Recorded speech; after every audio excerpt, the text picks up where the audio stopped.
ओम श्री विष्णवे नमः।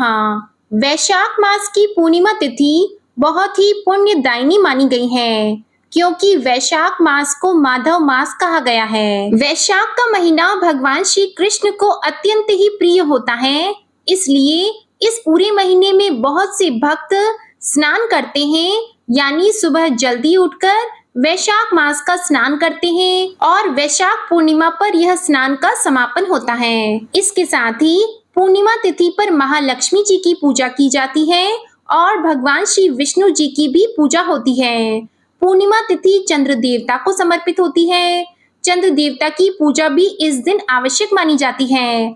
तो आज की इस वीडियो में आप जानेंगे वैशाख मास की पूर्णिमा तिथि कब है, कब प्रारंभ होगी और कब समाप्त होगी, व्रत किस दिन धारण करना है, स्नान दान कब किया जाएगा, वैशाख मास की पूर्णिमा तिथि का महत्व क्या है और पूजा विधि क्या है। अब जानते हैं साल 2024 में वैशाख मास की पूर्णिमा तिथि के बारे में। पंचांग के अनुसार वैशाख मास की पूर्णिमा तिथि प्रारंभ होगी 22 मई दिन बुधवार को शाम 6:47 पर और वैशाख पूर्णिमा तिथि की समाप्ति होगी अगले दिन 23 मई दिन गुरुवार को शाम 7:22 पर। ऐसे में उदया तिथि के अनुसार वैशाख पूर्णिमा 23 मई 2024 दिन गुरुवार को मनाई जाएगी और व्रत भी इसी दिन रखा जाएगा और सत्यनारायण भगवान का व्रत भी 23 मई को ही रखा जाएगा। 23 मई दिन गुरुवार को सूर्योदय का समय रहेगा सुबह 5:46, सूर्यास्त का समय रहेगा शाम 7 बजे, चंद्रोदय का समय रहेगा शाम 7:05 और राहु काल का समय रहेगा दोपहर 2:02 से दोपहर 3:42 तक। राहु काल के समय में कोई भी शुभ कार्य या नया कार्य प्रारंभ नहीं करना चाहिए, इस समय से बचना चाहिए।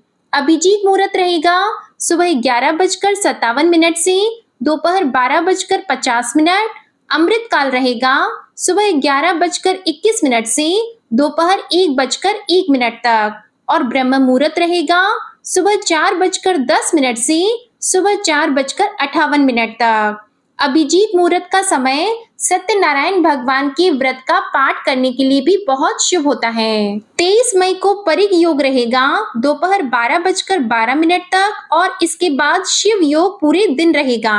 वैशाख मास की पूर्णिमा तिथि को बुद्ध पूर्णिमा भी कहा जाता है, क्योंकि इसी दिन भगवान बुद्ध का जन्म भी हुआ था और इसलिए इस पूर्णिमा को बुद्ध पूर्णिमा के नाम से जाना जाता है।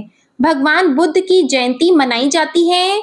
इस दिन भगवान श्री सत्यनारायण जी की कथा करने से सभी प्रकार के पाप कर्मों से मुक्ति मिलती है और मनोकामना चाहे आपकी कोई भी हो, भगवान श्री सत्यनारायण की कृपा से वो पूर्ण हो जाती है। वैशाख मास में आप सभी जानते हैं स्नान दान का बहुत विशेष महत्व होता है। पूरे महीने में भक्त वैशाख मास का स्नान करते हैं, लेकिन किसी कारणवश अगर आपने वैशाख मास का स्नान नहीं किया है तो ऐसे में पूर्णिमा तिथि पर अगर आप किसी पवित्र नदी में स्नान कर लेते हैं तो इससे आपको पूरे महीने की स्नान का फल भी प्राप्त होता है।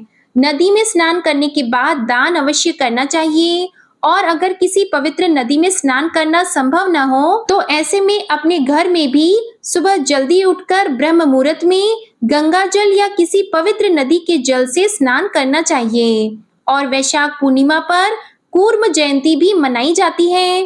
पृथ्वी को बचाने के लिए भगवान विष्णु ने कूर्म अवतार लिया था, इसलिए इस दिन भगवान विष्णु की विशेष रूप से पूजा आराधना की जाती है। पूर्णिमा के दिन अगर आप दान देना चाहते हैं तो दान में पंखा, छतरी, जूते, चप्पल या फिर पानी से भरे मटके का भी इस दिन आप दान कर सकते हैं। ऐसा करने से भगवान श्री हरि विष्णु जी के साथ साथ मृत्यु के देवता यमराज जी को भी प्रसन्न किया जाता है। माना जाता है कि वैशाख पूर्णिमा पर अन्न और जल का दान देना चाहिए, क्योंकि यह दान सोना, चांदी, हाथी और घोड़े के दान से भी अधिक फलदायी होता है।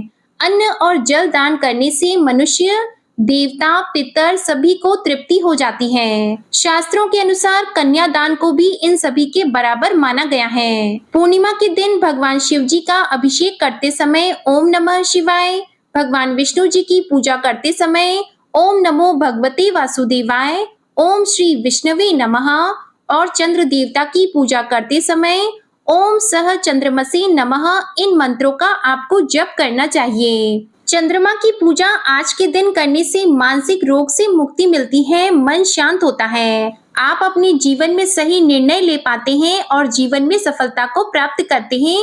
इसलिए पूर्णिमा तिथि के दिन अगर आप व्रत नहीं करते हैं तो भी शाम के समय चंद्रमा को दूध और शक्कर से अर्घ जरूर देना चाहिए। सभी पितरों को प्रसन्न करने के लिए और उनका आशीर्वाद प्राप्त करने के लिए पूर्णिमा के दिन सुबह पीपल के पेड़ की जड़ में जल अर्पित करें और शाम के समय दीपक जलाएं और सुबह जल अर्पित करने के बाद 7 बार पेड़ की परिक्रमा करें। ऐसा करने से घर में सुख शांति बनी रहती है, आर्थिक समस्याएं दूर हो जाती हैं, पितृ दोष भी दूर होता है और माता लक्ष्मी जी की कृपा से आपके घर में सुख समृद्धि का वास होता है। जो भी भक्त पूर्णिमा तिथि का व्रत धारण करते हैं उन्हें सुबह जल्दी उठकर स्नान आदि से निवृत्त होकर भगवान सूर्यदेव को जल अर्पित करना चाहिए।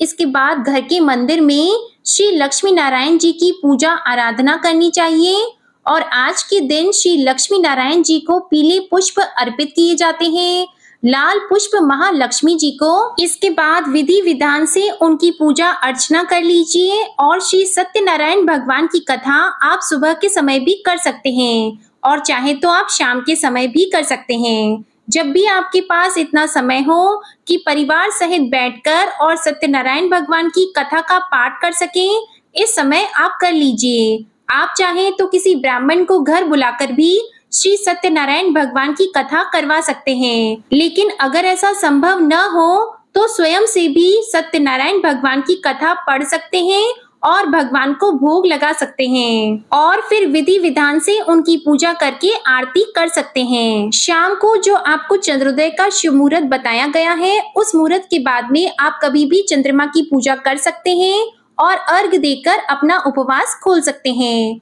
तो ये थी वैशाख पूर्णिमा के शुभ मुहूर्त की जानकारी। आपको ये जानकारी अगर अच्छी लगी हो तो वीडियो को लाइक करके चैनल को जरूर सब्सक्राइब करिएगा और बेल आइकन प्रेस करना मत भूलिएगा। वैशाख पूर्णिमा की कथा और श्री सत्यनारायण व्रत की कथा भी हमारे चैनल पर अपलोड की जाएगी, तो आप इन कथाओं को भी जरूर सुनिएगा। जय श्री कृष्णा।